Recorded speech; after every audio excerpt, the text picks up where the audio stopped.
दोस्तों, आने वाले कुछ दिनों में हमारे इंटरव्यू जो वीडियो हैं इंडस्ट्री के टॉप प्रोफेशनल के साथ, वो हम वीडियो कुछ बनाने वाले हैं जिसमें आपको गाइडेंस किया जाएगा कि उस इंडस्ट्री में जॉब कैसे पाएं, कैसे ग्रोथ करें। और वो जितने भी इंटरव्यू होंगे, जितने भी लोग होंगे, अपनी इंडस्ट्री के टॉप प्रोफेशनल होंगे। ऐसी हमारी कोशिश है ताकि आपको बिल्कुल रियल एक्सपीरियंस मिल पाए उस पर्टिकुलर इंडस्ट्री के लिए, पर्टिकुलर कैटेगरी के लिए, और आपको बहुत अच्छी अच्छी जानकारियां मिल पाए। उम्मीद है आपको हमारे चैनल से बहुत अच्छी जानकारी मिल रही है और आगे भी हम काफी सारे ऐसे प्रोफेशनल को जोड़ने वाले हैं जहां से आपको और भी ज्यादा जानकारी मिलेगी। तो इसके लिए आपको इंतजार करना पड़ेगा। कुछ दिनों बाद हम ऐसी वीडियो धीरे धीरे डालना स्टार्ट करेंगे।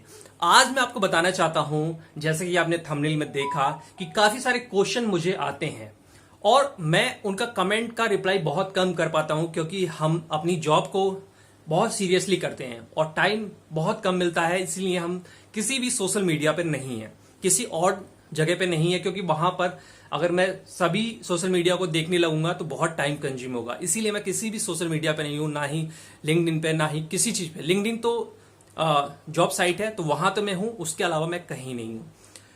और हर एक कमेंट का उत्तर देना पॉसिबल नहीं होता, इसीलिए मैं कुछ खास जो कमेंट होते हैं, जो लगता है कि बहुत सारे लोगों के काम आ सकते हैं, बहुत सारे लोगों के ऐसे कमेंट होंगे, उनका मैं रिप्लाई करता हूं और कुछ वीडियो बना के भी करता हूं। आज मैंने कुछ कमेंट्स छांटे हैं जिनका मैं उत्तर देना चाहता हूं, क्योंकि मुझे लगा कि ये जो कमेंट है ये बहुत सारे लोग जानना चाहते हैं, पूछना चाहते हैं, और बहुत सारे लोगों का जो मेरा आंसर है वो काम आ सकता है। तो आज हमने कुछ कमेंट छांटे हैं और उन्हीं कमेंट का उत्तर मैं यहां पर देने वाला हूं।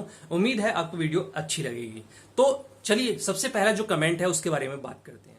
मुझसे बहुत सारा जो कमेंट स्टार्टिंग से किया गया है वो ये है कि अगर एफएमसीजी चैनल सेल्स में कोई भी ज्वाइन करता है तो उसको क्या चीजें पहले आनी चाहिए, क्या इंपॉर्टेंट है, क्या चीजें पूछी जाती हैं और क्या उसके काम आ सकती हैं।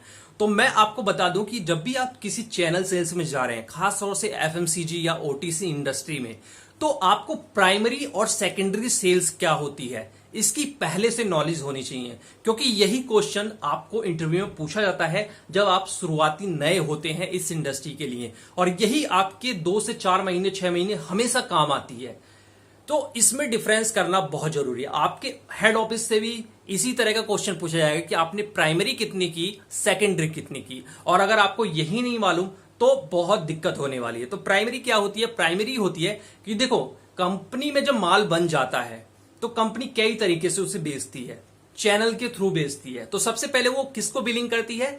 सबसे पहले वो माल को पहुंचाती है डिस्ट्रीब्यूटर तक।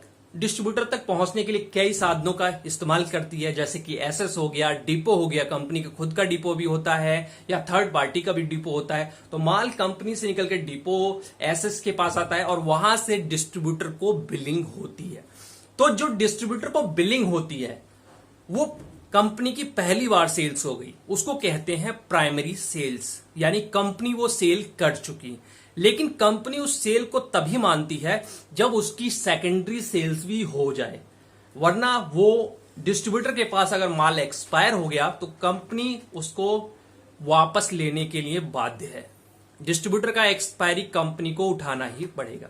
तो कंपनी कहती है जब हमारी सेकेंडरी दूसरी बार इसकी बिलिंग हो जाएगी तब हम सेल मानेंगे। इसीलिए किसी भी सेल्स एम्प्लॉय की 2 जिम्मेदारी होती है, प्राइमरी सेल्स कराना और फिर सेकेंडरी सेल्स कराना। और जब कंपनी से माल निकलता है डिस्ट्रीब्यूटर को बिल होके, तो पहली सेल होती है जिसको कहते हैं प्राइमरी सेल्स, यानी डिस्ट्रीब्यूटर को बेच दिया, डिस्ट्रीब्यूटर को सेल हो गई। अब डिस्ट्रीब्यूटर के यहां माल पड़ा है, डिस्ट्रीब्यूटर कहेगा भाई हमारा ये माल बिकवाओ मार्केट में, तो आप किसको बेचेंगे? रिटेल स्टोर को, होलसेलर को, या किसी भी दुकानदार को या कैंटीन को। तो जब डिस्ट्रीब्यूटर के यहां से वो माल दुकानदार के यहां जाता है और जो बिलिंग होती है उसको कहते हैं सेकेंडरी सेल्स, सेकेंडरी बिलिंग, उसकी उसी माल की दूसरी बार बिलिंग होती है, तो वो होती है सेकेंडरी सेल्स। तो इसको कहते हैं प्राइमरी सेल्स और सेकेंडरी सेल्स। इसके बाद ये 2 इंपॉर्टेंट है। और अगला क्वेश्चन अब उठाते हैं। जो दूसरा क्वेश्चन है वो ये है कि इस इंडस्ट्री में जो शुरुआती जो सैलरी होती है वो बहुत कम होती है और एक्सपेंस कभी कभी जो कंपनी देती है उससे ज्यादा खर्च करना पड़ता है। तो इसका बारे में मैं कुछ बताना चाहता हूं, क्योंकि ये बहुत इंपॉर्टेंट है। इसी वजह से बहुत सारे लोग इस इंडस्ट्री को छोड़ देते हैं, 1 से 2 साल 3 साल काम करके छोड़ देते हैं, या 6 महीने में छोड़ देते हैं, जब उन्हें पता लगता है कि यहां पर जो एक्सपेंस मिल रहा है उससे ज्यादा का हमारा खर्चा है। जितना बाइक का पेट्रोल मिलता है उससे ज्यादा का खर्चा है मंथ में, जितना अदर एक्सपेंसेस मिलते हैं उससे ज्यादा का खर्चा है। तो मैं आपको बता दूं कि हाँ, मैं मानता हूं कि चैनल सेल्स में जब स्टार्टिंग की जो सैलरी होती है, स्टार्टिंग का जो एक्सपेंस होता है वो बहुत कम होता है, लेकिन ये जो एक्सपेंस बने हुए हैं ये बहुत सालों पहले एक नियम बना था, उसके हिसाब से बने हुए हैं। तब मार्केट पैदल होती थी, साइकिल से होती थी, पैदल होती थी। अब जबकि काफी डेवलप हो चुका है, लोग मोटरसाइकिल से मार्केट कर रहे हैं, दूर दूर की मार्केट कर रहे हैं और एक एक दुकानों को कवर कर रहे हैं, तो पेट्रोल भी ज्यादा लगता है। तो पहली जो यहां पर सैलरी होती है, यानी पहली जो पोजीशन तो है सेल्स रिप्रेजेंटेटिव की, हाँ मैं मानता हूं उसमें कम बचत होती है और आपका घर से भी लगाना होता है, लेकिन ये आपकी शुरुआत है। जब आप सेल्स ऑफिसर बन जाएंगे या उससे आगे चलेंगे तो आपकी सैलरी और एक्सपेंस में काफी ज्यादा बढ़ोतरी हो जाएगी, और तब भी आपका खर्चा सेल्स रिप्रेजेंटेटिव वाला ही लगेगा और आप काफी सुकून भरा महसूस करेंगे। तो स्टार्टिंग में इस इंडस्ट्री में यहां पर लगाना पड़ता है, ये मेरी पर्सनल राय है, मैं किसी कंपनी के बिहाफ पर नहीं बोल रहा, पर्सनल राय है। जो मैं आपको एक्सपीरियंस है वो मैं आपको बता रहा हूं कि आपको परेशान नहीं होना है, आपको जल्दी से जल्दी सीख के सेल्स ऑफिसर, टीम लीडर या सुपरवाइजर बनना है, तो आपका एक्सपेंस सीधा 1.5 गुना हो जाएगा और आपकी सैलरी भी काफी बढ़ जाएगी।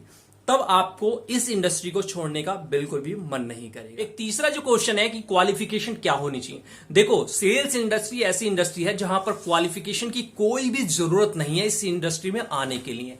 अगर आपको कुछ भी नहीं आता, 5वीं पास हो, 5वीं पास भी नहीं है, केवल पढ़ना और लिखना थोड़ा बहुत भी आता है, तो आप सेल्स में एंट्री कर सकते हो। ये जरूरी नहीं है कि आप कंपनी के बिहाफ पर ही सेल्समैन बने, आप डिस्ट्रीब्यूटर के बिहाफ पर भी सेल्समैन बन सकते हैं और वहां पर भी आपको एक्सपेंस और सैलरी मिलेगी जो कंपनी में शुरुआती मिलती है, उसके बराबर आपको आसानी से मिल जाएगी।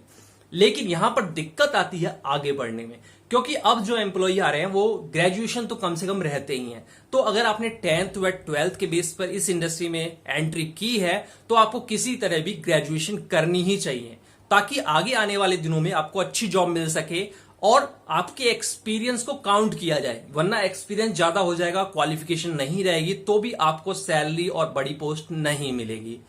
तो इसके लिए आपको अपनी एजुकेशन भी बढ़ानी है। तो जितनी अच्छी पोस्ट चाहते हैं उतनी अच्छी एजुकेशन करिए। डिस्टेंस एजुकेशन यहां पर आपके लिए काफी काम आएगी।